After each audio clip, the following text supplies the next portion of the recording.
Tantor Audio, a division of Recorded Books, presents Charming a Cowboy King by Katie Lane, narrated by Holly Adams. Chapter 1. Love potion pie? Now that's a pie I'll have to try. The truck driver in the grease-stained ball cap winked flirtatiously.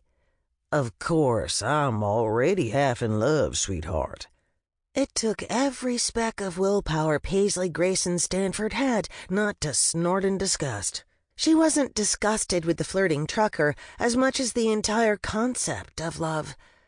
At one time, she'd believed in fairy tales and happy endings, but not anymore. Love was for naive fools, and Paisley was through being a fool. Completely ignoring the trucker's comment, she pasted on a smile and repeated the order. "That's 2 coarse beers and 2 slices of love potion pie. I'll have that right out." She turned and headed toward the bar that covered one entire wall of nasty jacks. Multicolored Christmas lights hung above it year-round, but tonight there was also a long banner of pink paper hearts and red cupids. Below the banner, cuddling couples whispered sweet nothings to each other, completely unaware of the pitfalls looming on their love horizon. At the end of the bar, a group of cowboys had congregated around the red-headed bartender, hoping to gain her attention. They had it, but they would learn that Everly's attention wasn't always a good thing. Stepping up to the bar, Paisley watched as her sister efficiently filled beer glasses while putting the cowboys in their place. Unlike Paisley, Everly had no problem stating her mind. "Don't complain to me about not having sweethearts on Valentine's Day when there are plenty of women in this bar who would love to spend the night two-stepping with a handsome cowboy. Now, stop standing here wasting your time with a happily married woman and get to asking, or I'm going to start serving you gutless weenies Shirley Temples instead of beer." All 3 cowboys looked thoroughly chastised. As soon as they got their beers, they slunk away. Everly walked over to Paisley and rolled her eyes. Men, they complain about not being able to get a woman when they're not willing to make the effort it takes to get one. Even your son has more guts. A smile spread over her face. "I guess Henry told you about Brooklyn Ann, the prettiest girl ever?" Paisley laughed at her sister's impersonation of her son. Henry had just turned 5 and still struggled to pronounce his V's, but that certainly didn't stop him from talking. Although, lately, he hadn't been talking to Paisley. "Who's Brooklyn Ann?" she asked. "I guess she's a pretty little blonde he met in his preschool class. He sweet-talked me into buying him the biggest Valentine card at Kirst Market to give to her." Henry hadn't said a word about the card or the little girl. While Paisley greatly appreciated everything Everly had done for her and Henry, taking them in when they first arrived in Kirst, finding them a place to live, giving Paisley a job, and watching Henry while Paisley was dealing with the train wreck of her life, she couldn't help feeling a little jealous of how close her sister and son had become.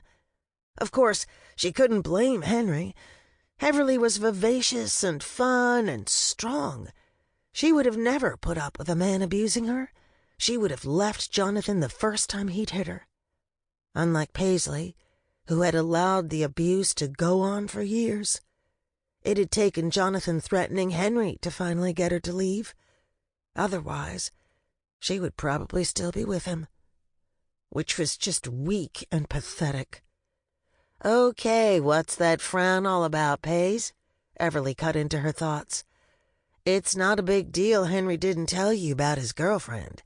What kid wants to talk to their mother about girls?" Paisley set her tray on the bar. "Lately, he doesn't seem to want to talk to me about anything." "Now, I find that hard to believe." Everly took jars of maraschino cherries and green olives out of the mini-fridge and started refilling the garnish tray. "Your son is the biggest chatterbox this side of the Pecos." "With everyone but me. He doesn't even like being around me anymore. That's not true. He adores you." Everly sent her a stern look. "Probably because you spoil him rotten. Just because he throws a tantrum doesn't mean you should give him what he wants, Paige."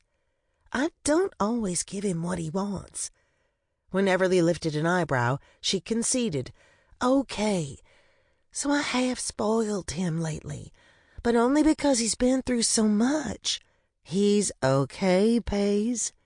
Everly reached out and squeezed her arm. "So are you." Paisley wished that was true.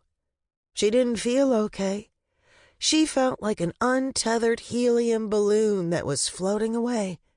But, as always, she put on a good front. "You're right. We're both fine. Just fine." She glanced around and changed the subject. "So, where is Chance? I thought for sure he'd be here tonight, hanging out with his favorite Valentine." A dopey look came over Everly's face at just the mention of her new husband. "He's at home making a late dinner for us, and, I hope, preparing for a naughty night of sex." Her hazel eyes twinkled. "When I married a preacher, I never thought he would be so adventurous in bed. Did I tell you about what we did the other night? Chance got 2 of his silk ties and tied me to a chair, and then he—" Before she could finish, Kitty Carson yelled from where she sat at the end of the bar. Kitty delivered the mail and gossip to the townsfolk of cursed Texas. She had a helmet of stiff red hair and a voice that could be heard in 3 counties. "Everly, can I get another margarita? Pot says he only drinks beer, but when I came back from the ladies' room, my drink was suspiciously gone, and his kisses taste like tequila and lime." She waved at Paisley. "Hey, Paisley, I have an official-looking package for you. I'll bring it to you first thing tomorrow." Paisley felt all the blood drain from her face. She knew what was inside the package. Divorce papers. While a part of her was relieved her nightmare marriage was almost over, there was another part of her that mourned the loss of all her hopes and dreams for a happily ever after. "Another margarita is coming right up, Kitty," Everly said. "I'll make one for Potts, too." After she grabbed 2 margarita glasses from the shelf behind the bar, her gaze caught Paisley's. "You okay?" She nodded. "I'm fine." But how could a person be fine when they had figured out that happily ever afters were only in fairy tales? "Now I better get 2 bottles of Coors and 2 slices of love potion pie back to those truckers." Everly set the glasses down and pulled 2 beers out of the cooler. Once they were opened, she placed them on the tray. But instead of hurrying back to the kitchen like she normally did and returning with the pie, she sent Paisley a sad look. "I'm not taking your food orders back to the kitchen anymore, Paige. I get that you have an aversion to men after what happened to you, but I think it's time you got over it. I hired you as a waitress, and that includes working with the cook, even if you don't particularly like him.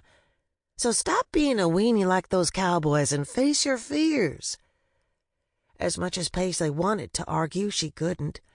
Not only because she hated confrontation, but also because Everly was right. She shouldn't expect her sister to run the bar and take orders back to the kitchen. It was Paisley's job, and she needed to start doing it.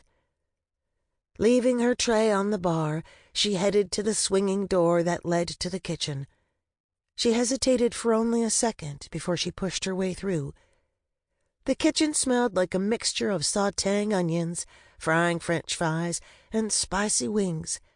The person responsible for those smells stood at the cooktop with his back to Paisley. Hayden West. Just the sight of him had Paisley's stomach tightening. To say Hayden rattled her was an understatement. Everly was right.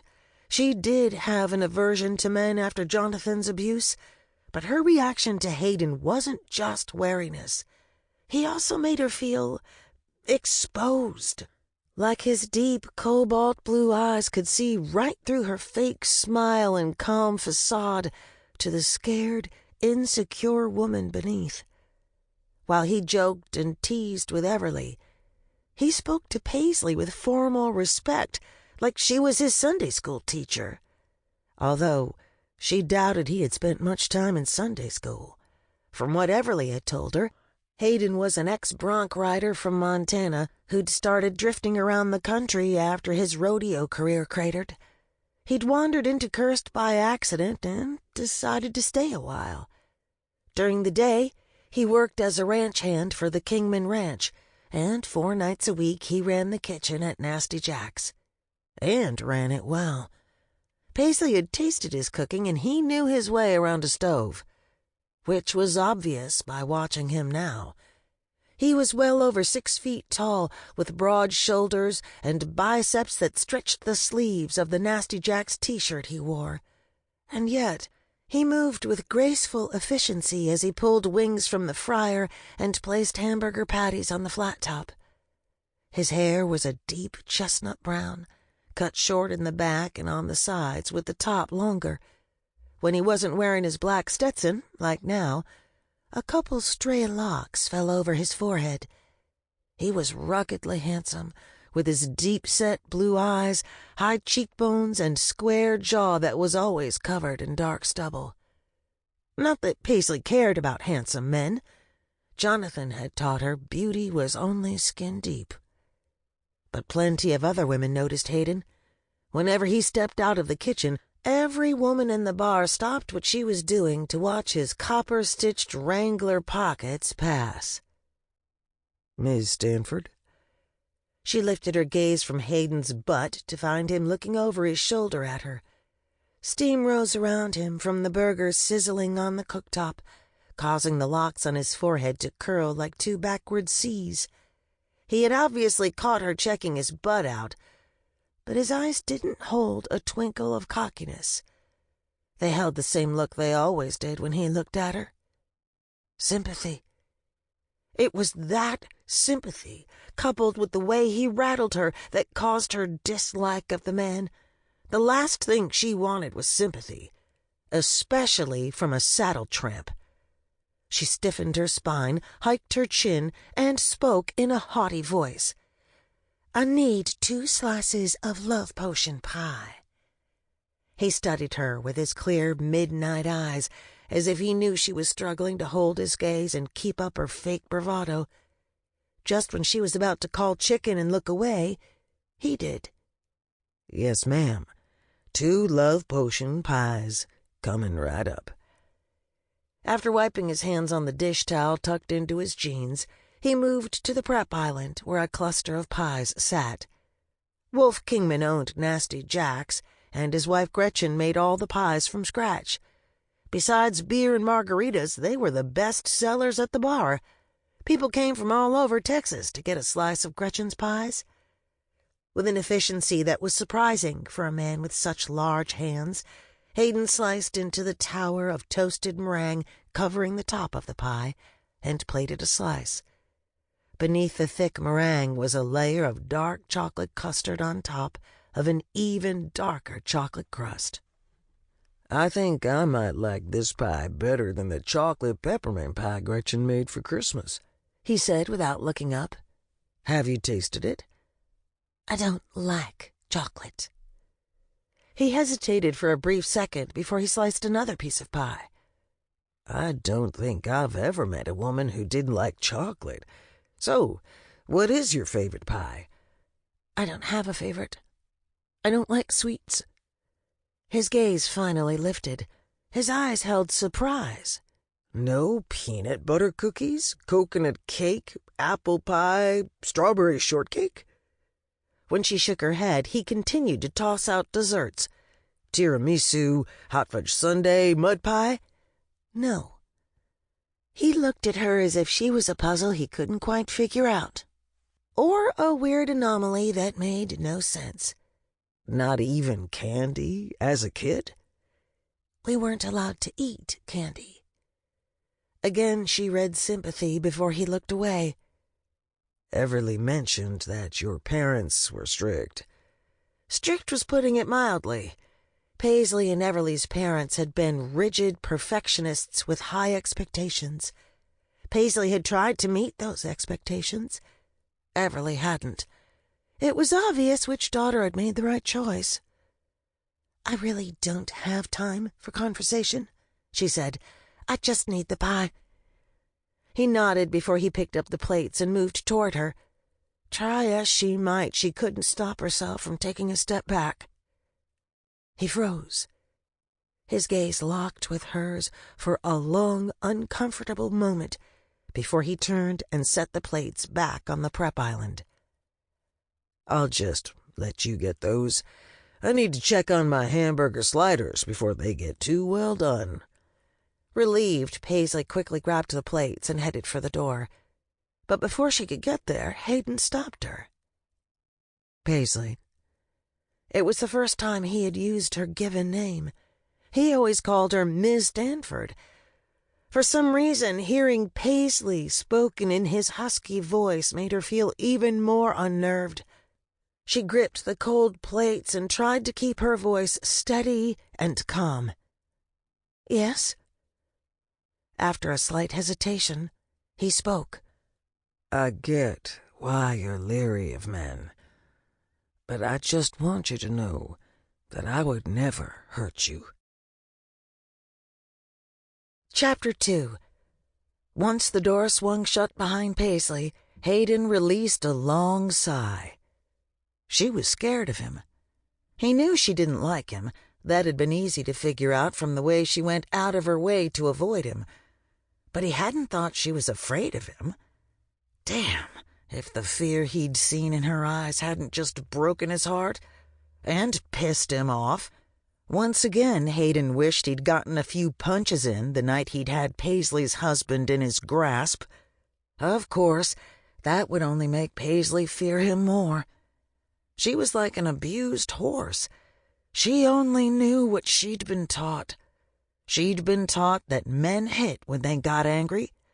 In order to change her mind, he had to prove to her that he wasn't like Jonathan.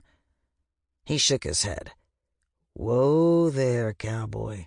You don't need to prove anything to Paisley. She's not your problem." Except she was his problem. Hayden had never believed in love at first sight. He'd never believed that a person you hadn't even spoken to could suck your breath right out of your lungs and make you feel like you were having a heart attack. Mostly because after 32 years of life, not one woman had ever made him breathless or his heart beat out of control. But then, one day, a breathtaking woman with piles of sunshine hair and eyes the color of a Montana spring meadow had walked into his life and changed his entire concept of love at first sight. When he first set eyes on Paisley Grayson Stanford, he'd thought he was going to fall right off the horse he'd been riding. Of course, he almost did fall off when Paisley charged the horse and it reared, causing him to struggle to keep his seat in the saddle while holding Henry. He'd found Henry wandering the ranch and was bringing him back to his mother and Aunt Everly. Paisley was not happy about her son running off, or about him being on a beast of an animal with a strange cowboy, a cowboy who yelled at her for frightening his horse. If Hayden could go back and change their first meeting, he would. But he'd learned there was no going back in life. You could only go forward. Except there was no going forward with a woman who hated men. He knew that because he had eavesdropped on the Grayson sisters' conversations more than once. It was hard not to when the kitchen door was as flimsy as paper, and Everly and Paisley usually sat at the bar when they had their sister talks. Paisley had made it very clear she didn't want anything to do with men. Ever. Which left Hayden pretty well screwed. And it was probably for the best. He had never intended to stay in Texas. Montana was his home. His mama and stepdaddy Jimmy were there, and so was the chunk of land he'd bought for his horse ranch. Coming to Cursed had only been a whim, or Maybe not a whim as much as something he needed to do before he could move on with his life.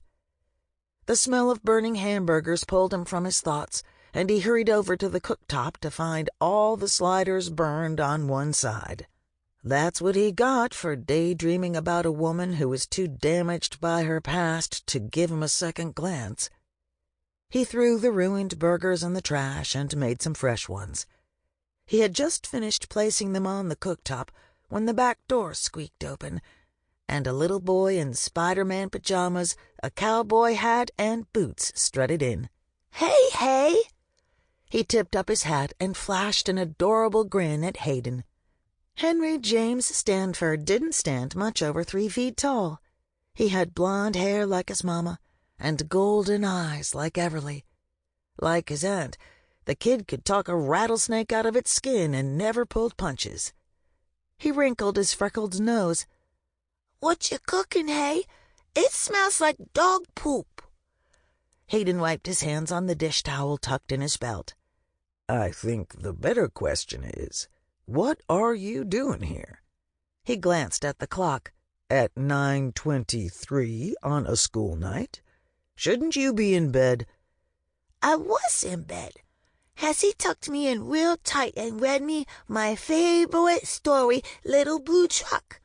I'm gonna have a truck one day. All cowboys have trucks. You have a truck, and Buck has a truck, and Delaney has a truck, and Stetson has a truck, and Wolf has a truck." Before he could go through the entire Kingman family, Hayden cut him off. "Does Hester know you're here?" Hester Malone lived in the 2-story farmhouse across the street from Nasty Jack's. According to the neon sign in the front window, she read palms and told fortunes for a living.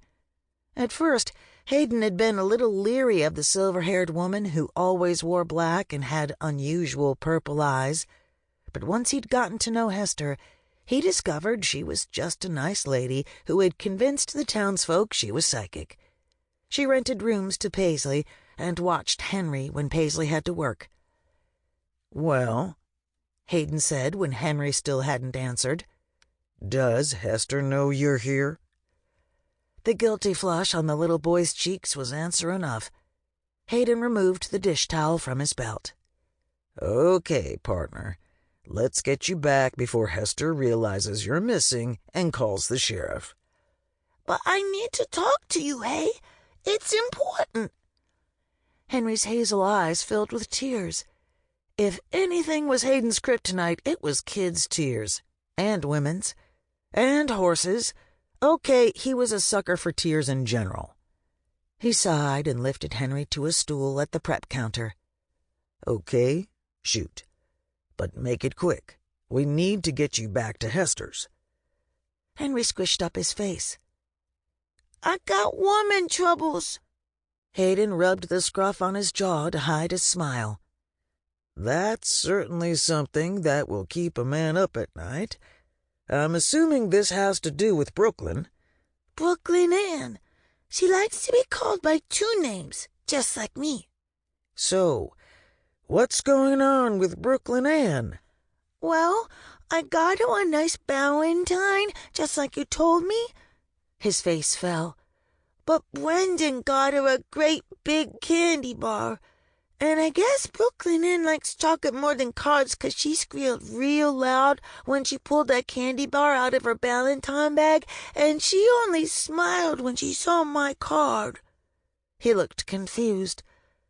"I thought girls didn't like chocolate. Mama doesn't." Hayden sat down on the stool next to Henry. "Well, your mama is the exception to the rule. But just because Brooklyn Ann loves chocolate, that doesn't mean she likes Brendan more than you." "It doesn't?" "Nope. So you can't bow out just yet. You need to stand your ground and don't let Brendan get the best of you just because he gave her candy. And here's the thing. Once she eats that candy bar, it will be gone. But the card you gave her, she can keep forever."